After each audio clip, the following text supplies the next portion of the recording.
So electromagnetic spectrum. So if you see electromagnetic, so here you see these are electromagnetic wave. So electrical field and magnetic field, they both are associated with the wave. So now question is, what is the spectrum? So spectrum is a set of wavelengths or frequencies. So for example, you might have seen the rainbow. So rainbow is consisting 7 colors, and those 7 colors are merging into each other. You don't see any gap in between. So as you can see in this diagram or in this picture, so you see all these colors are merging into each other. What are those colors? We call it VIBGYOR. So violet, indigo, blue, green, yellow, orange and red. Electromagnetic spectrum, that means such a spectrum which is associated with electromagnetic field, as I shown you, electrical field and magnetic field. So such a spectrum contain all types of electromagnetic radiation. Rainbow is a visible spectrum since we can see it. So visible spectrum is just a small part of electromagnetic spectrum. We are able to see this because it is in visible region. Other than the visible spectrum, we cannot see other types of electromagnetic radiation of the spectrum. The other parts of the electromagnetic radiation or spectrum are microwaves, infrared light, ultraviolet light, X-rays and gamma rays. This diagram is given in data booklet as well, so you can see there as well with the wavelengths like and the electromagnetic spectrum. So that is what is electromagnetic spectrum. You never come to know when there is a radio waves are coming. You never come to know when you get a phone call. You never come to know in the microwave the rays are coming, because these spectrum or this part of a spectrum, they are not visible. Only which are under visible region that we can see. So rainbow is one of them, and any color which we can see, they are part of visible spectrum, and that visible spectrum is very small, like part of the whole electromagnetic spectrum, which is this one.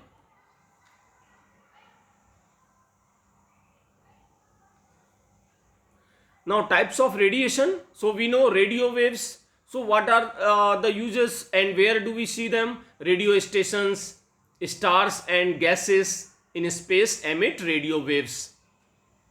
Microwave emit microwave radiation. So nowadays we all have microwaves, so they are part of that.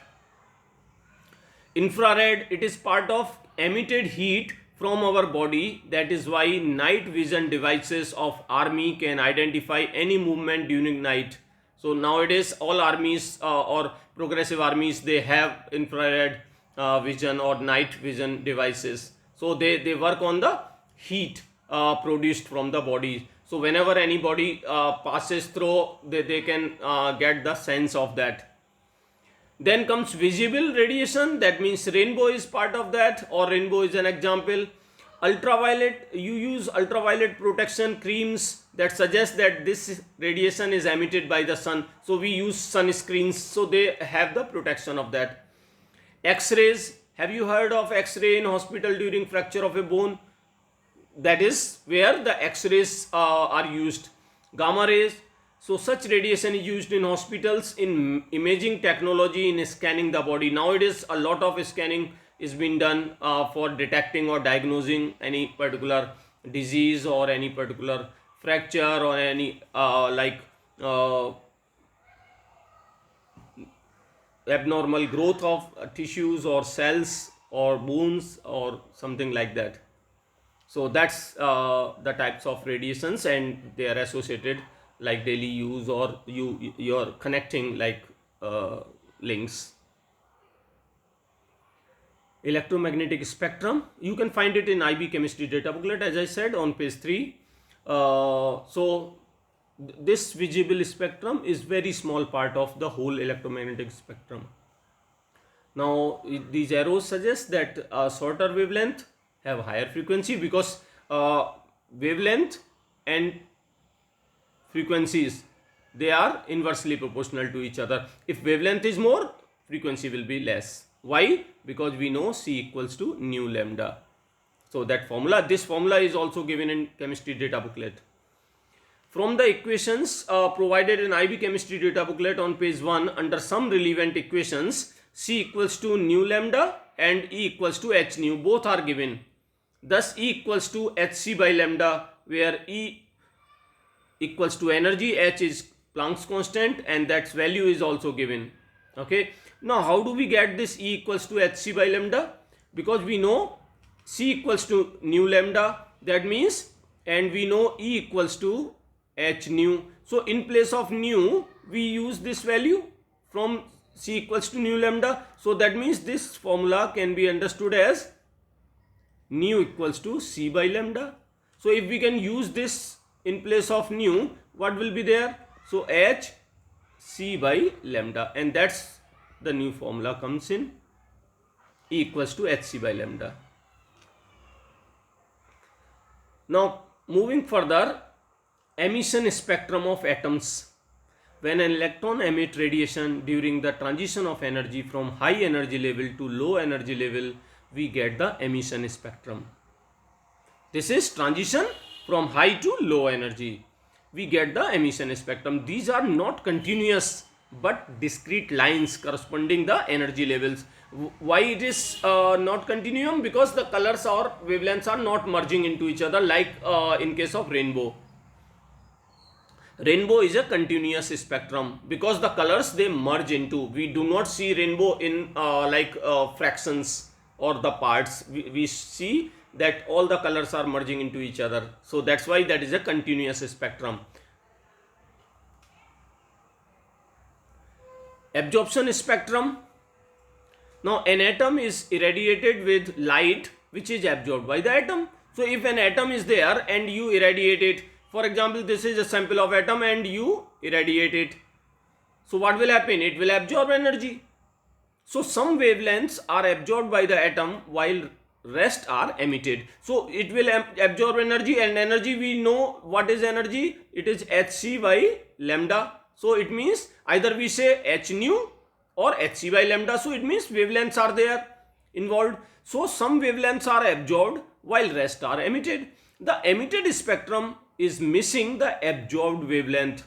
The wavelengths which are absorbed, they will be missing, and these missing wavelengths appear as dark spaces in the spectrum. So dark spaces in these, they are like absorbed wavelengths.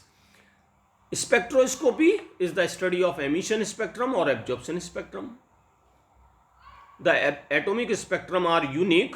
This is one very great information now in chemistry, because based on this atomic spectrum, the newly discovered atoms atomic spectrum are matched with the already present one. So if any new element is discovered, the scientists they match its atomic spectrum with already discovered element. If it does not match to any other atom atomic spectrum, then it is regarded as a new discovery of element. Otherwise, if it matches, then that is not a new discovery. So the atomic spectrum are unique, and no two element, that means each element has its unique atomic spectrum. So no two elements can have same atomic spectrum, that means line spectrum. That means it's a unique feature of each. Like we have fingerprints, so our fingerprints do not match with our brothers, sisters, or our fathers or mother, means anybody in our family. Similarly, each atom's atomic spectrum is unique. So no two elements can have same atomic spectrum, and that is the tool which scientists use for recognizing a new discovery of element. Now moving further, hydrogen atomic spectrum. So hydrogen atomic spectrum, that means line converge at higher energy level. You have seen in this diagram. Now see, between 1 and 2 you can see the more gap is there, and the gap is reducing further. Now n is equal to 2 to 3 is gap is reduced, and then it is further reduced, and then it is further reduced. So gap is reducing as we are moving to higher energy level. That means lines converge at higher energy level. So this is a very important point. Normally in IB exams the question comes on that. So you need not to remember this series name, so that is not required by IB. Only thing which you need to know, that what is happening in this. So when the transition is happening, now one thing is important, this n equals to 2, any transition happening on n is equal to 2 is visible. Okay, rest nothing. That is one information, and second is line converge at higher energy levels. So that is what the main points are there based on IB past paper exams as well as the whole like subtopic. I hope you must have understood. Otherwise you can go back and see it again, pause, try to understand, do it yourself. Okay, thank you very much.